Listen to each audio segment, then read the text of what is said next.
All right, so not the biggest fantasy football news item, but it does have fantasy football implications worth talking about. The Seattle Seahawks have restructured wideout Tyler Lockett's contract, and he will be back with the team really on a new 2-year deal.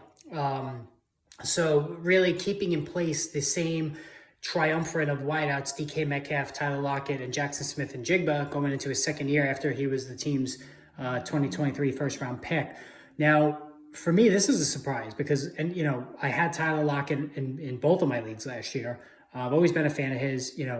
5 straight seasons of at least 8 touchdown catches. Nobody in the NFL had 4 during that same span. So very consistent guy. 4 straight 1,000-yard receiving seasons. Very, very dependable wideout. But last year, with the arrival of Smith-Njigba, while the raw reception total, I believe he had 70, 72, 73 receptions. That was, not too far out of line with his career norms.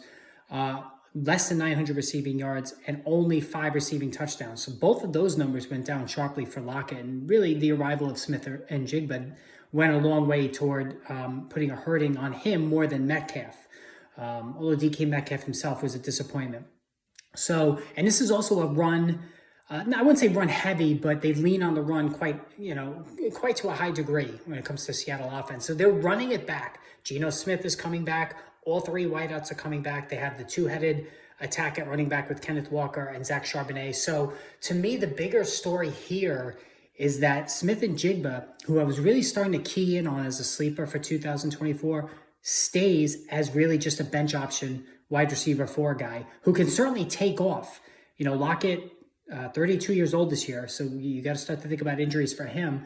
And DK Metcalf, he does play through injuries, but he's constantly nicked up. So if any of those guys, either one of those guys miss time, then Smith-Njigba becomes a wide receiver 3 by default.